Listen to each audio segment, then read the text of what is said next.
Okay. Start. There you go. I think I can use it. Hi, I'm David Saucedo. I'm a fourth generation El Pasoan, and my family's had a business here since 1917.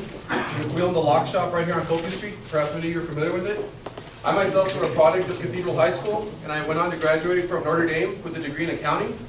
While there, I studied at the Mendoza College of Business, and when I came back home, I quickly found myself in public accounting, and I ended up at Helena Troy. I left Helena Troy when I was 27 to come back into the family business. Since that time, since I've been back home, I've been heavily involved in the city of El Paso.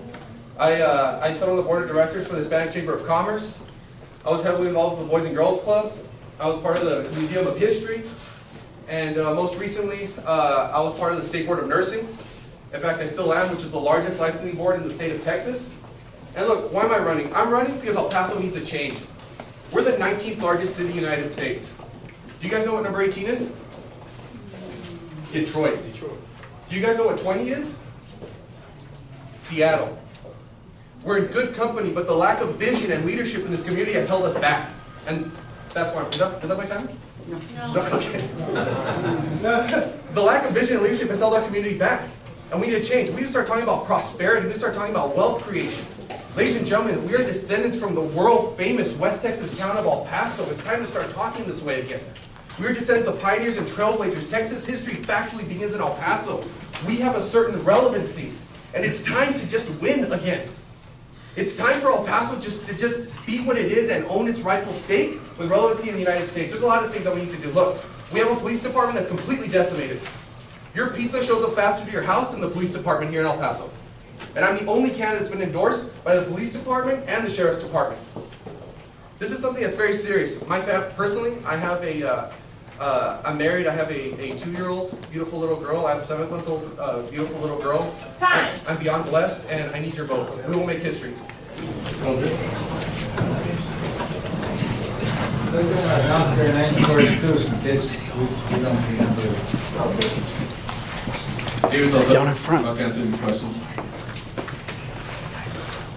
David, you were great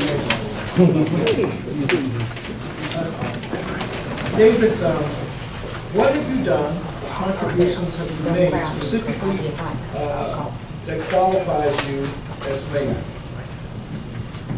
Since the moment I came back home in 2007 from college, I quickly got involved. In fact, the Boys and Girls Club was the first board that I got involved in at 22 years old. And from then on, I got involved in a lot of other things.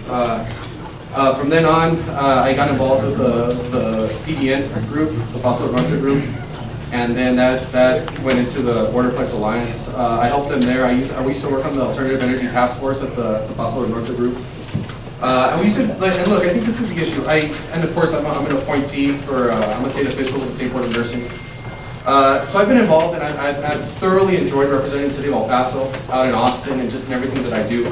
And I'll tell you, every time that I'm in Austin and I introduce myself, because it's open forum, you have to introduce yourself, I always say the same thing, and people always laugh, but they always tell me, wow, that's awesome. They say, people are like, I'm from Dallas, I'm from wherever.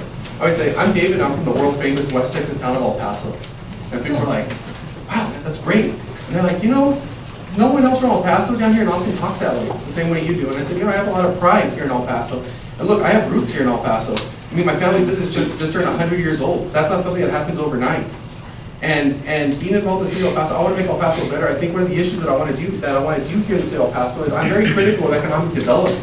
Okay, when we talk about education with economic development, we don't have a single public high school in the top 100 in the state of Texas outside of the Valle Verde early college campus.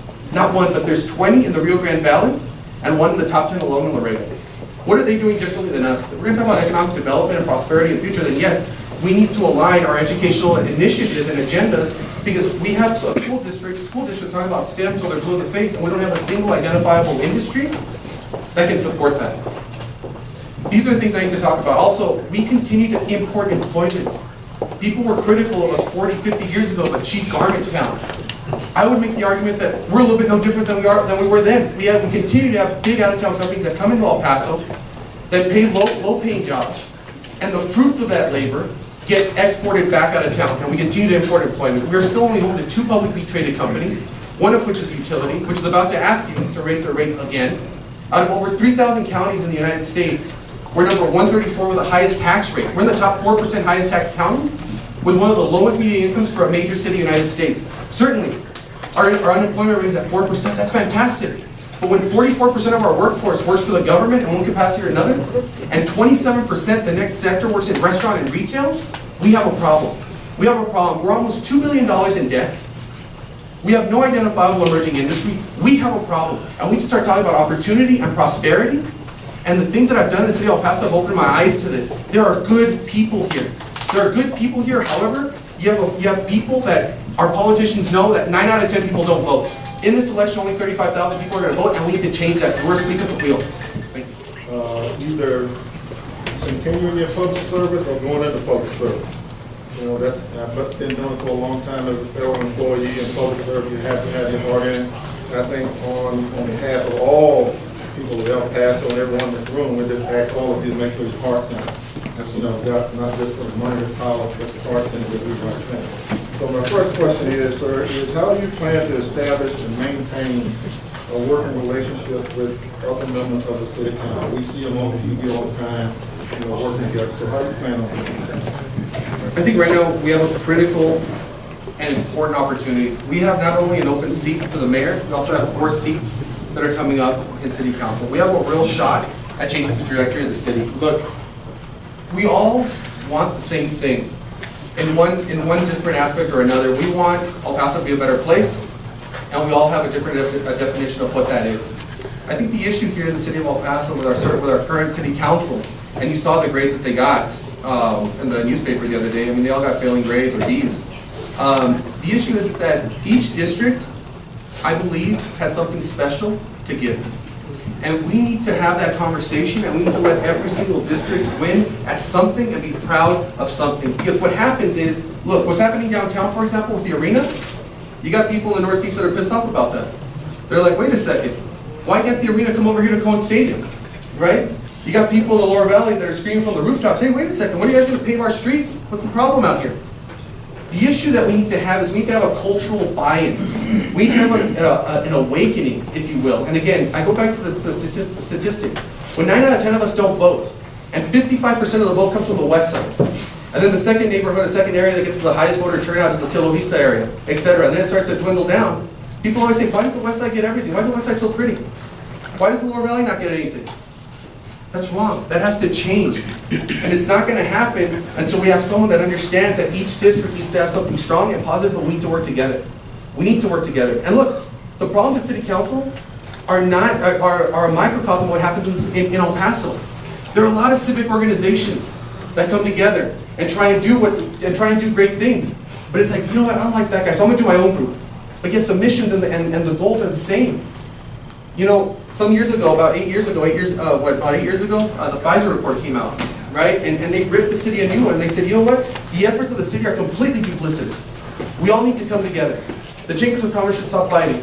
The economic drivers should come together, and we should all come together, right? And that's why the Borderplex Alliance was morphed, right? But now, you got other groups, because the Borderplex Alliance is one thing, now you got another group that started over here, and you got other groups that are coming over here, but at the end of the day, it's the same goal for all of us. We need someone that can unite the people.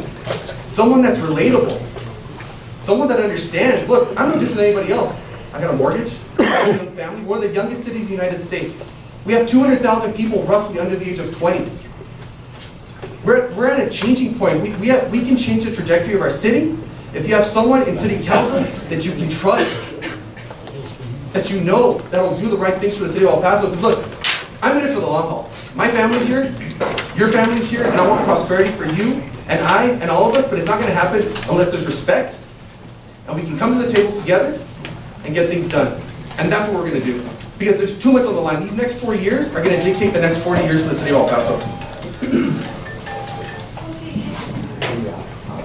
First of all, let me introduce myself. My name is Anthony Parker. Some people know me by the name of Tony. Mr. Saucedo, since you brought up the arena and you brought up the Northeast in relation to that, my question is, what is your stance on the downtown arena, and where do you see as the best location to build the arena? And do you think the Northeast, particularly Cohen Stadium, would be a great selection? So, On October 16th, when this happened on city council, I was the only candidate standing there with the people of Duranguito against the site selection for the arena. What happened is there was no community buy-in. This was crammed down our throat. The issue is, us as the city of El Paso, we have a problem here in El Paso. We try and keep up with the Joneses, right? What's San Antonio doing? What's Oklahoma City doing? What's Nashville doing? Let's be like them. Why can't we be like ourselves? Look at Austin. Austin is blown up and it's still quirky and it's still weird. And they haven't lost their identity. We're trying to sell our identity down the river. I had a major endorsement from Mr. Marcos Ronquillo from Dallas. He came into El Paso to endorse me. And he's on the Smithsonian in Washington, D.C., etc. I drove him through the Duranguito neighborhood. He's like, oh, this is fantastic.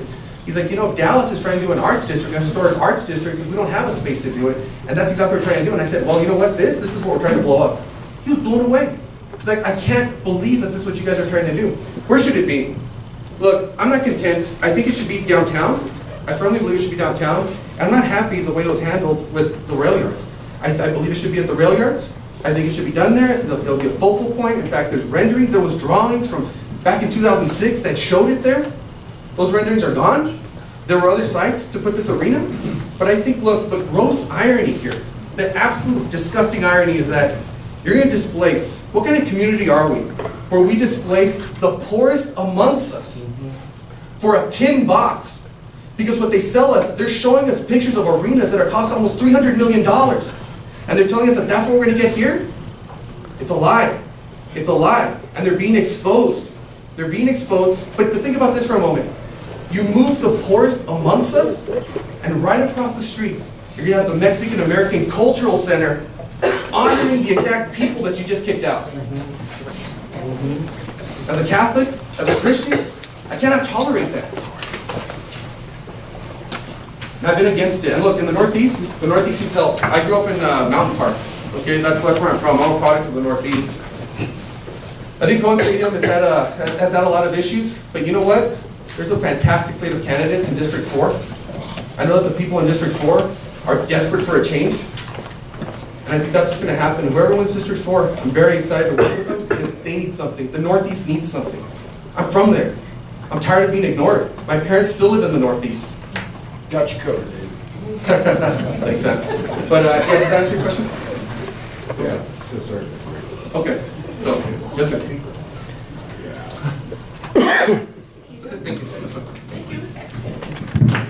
But as I close with this, it's time to be part of something bigger than ourselves. It's time to have a candidate, and I need you all to vote for something that's bigger than yourselves, because El Paso is on the brink of doing something amazing. And we need the right person that can articulate that for the future. Look, when I win, and we will win, we've knocked on 15,000 doors, working harder than any other candidate out here. And when we win, I will be the youngest Hispanic mayor in the country for a city where currently the border is the most polarizing issue of our day. We will bring awareness to the border. We will champion the border. We will have a relationship, a binational, bicultural relationship with Juarez once and for all, and I will bring prosperity for all of us. We will do great. I need your vote, and more importantly, I need your prayers, because we're going to do some great things and be part of something exciting. When you vote for me, you're going to be part of history, and you can look back on this one day and say, I voted for that guy, and we're going to make a change. So thank you very much. Vote David Saucedo.